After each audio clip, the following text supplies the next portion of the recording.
The Galactic Assembly had catalogued thousands of species across the spiral arms, each neatly ranked by technology, temperament, and threat potential. Among them sat an unremarkable entry labeled Terrans, a carbon-based species from a yellow star system, flagged as low-tech and culturally volatile. They burned fossil fuels, argued over borders, and still relied on chemical propulsion for spaceflight. To the Assembly, they were a footnote, a curiosity for anthropologists, and a future client state at best. The Xylar Dominion saw opportunity where others saw insignificance. Xylar War doctrine, prized efficiency, and conquest of weaker systems was how young commanders earned prestige. A low-tech species meant easy resources, slave labor, and a symbolic victory. Initial scans showed orbital debris, crude satellites, and weapon platforms powered by fission rather than fusion. Laughter rippled through Xylar command decks when the invasion vote passed unanimously. The Armada jumped into Terran space with shields raised and weapons idle, confident that intimidation alone would force surrender. They broadcast demands in dozens of frequencies, expecting panic. What they received instead was silence.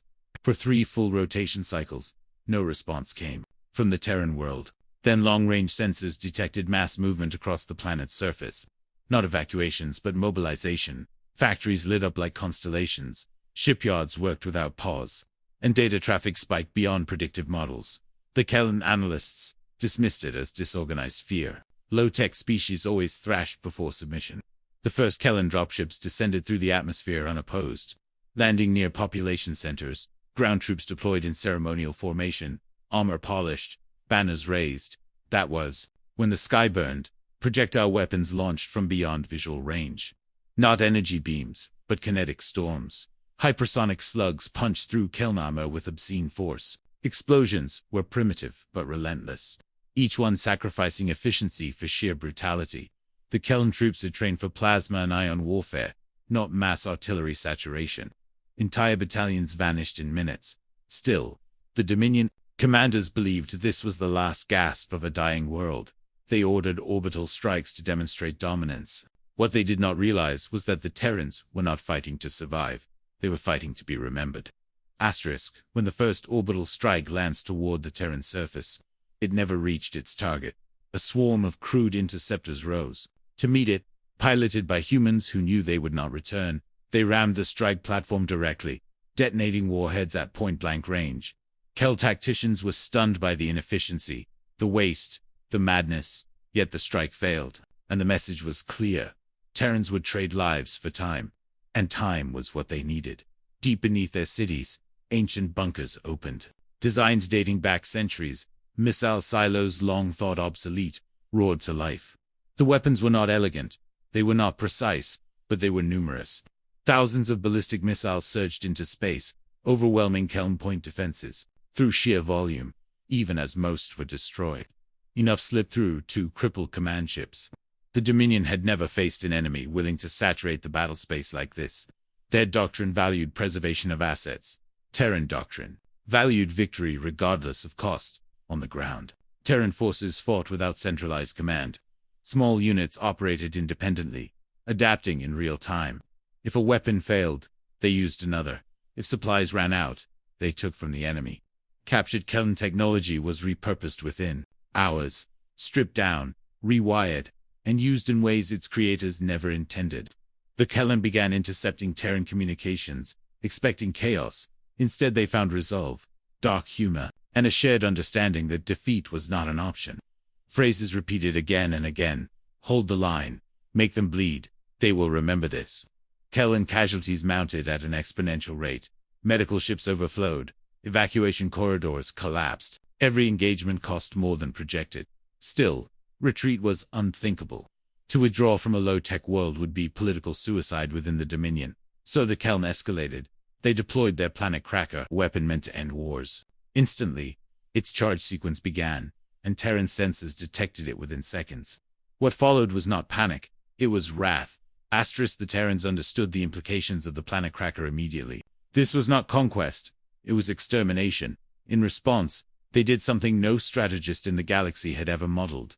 They launched everything, not just weapons, but ships, stations, and asteroids. Civilian craft were packed with explosives and aimed at Xylar capital vessels, Mining colonies redirected mass drivers to fire entire mountains into orbit. The Terrans turned their own solar system into a weapon.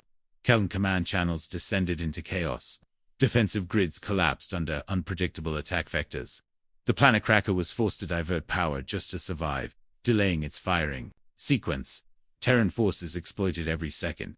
They hacked with brute force, flooded sensors with noise, and blinded targeting systems using reflective debris clouds. Fear began to spread through Kellan ranks, a concept they rarely experienced. These humans did not fight to win cleanly. They fought to make war unbearable. Kellan soldiers spoke of Terrans charging fortified positions without hesitation, of wounded humans detonating explosives rather than surrender, of battlefields that remained lethal long after the fighting moved on.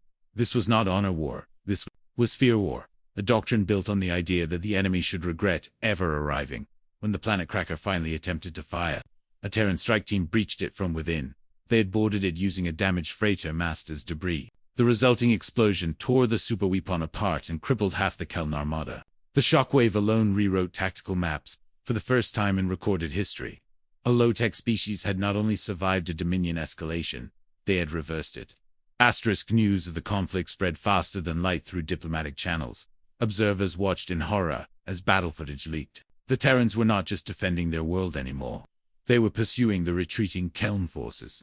Captured jump coordinates were used to launch counter-incursions. Terran ships held together with welded plates and outdated reactors followed the fleeing armada into hyperspace. They emerged firing.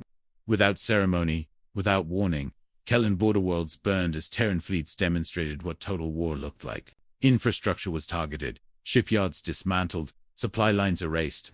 The message was unmistakable. If you bring war to Earth, Earth will bring war to you. Within the Galactic Assembly, panic set in. Emergency sessions were called, treaties rewritten, threat assessments updated overnight.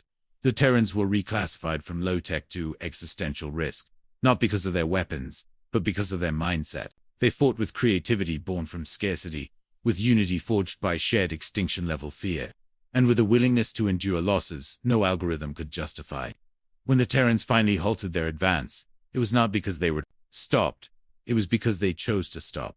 They broadcast a final message to the Dominion and the wider galaxy. Leave us alone, or next time, we will not stop.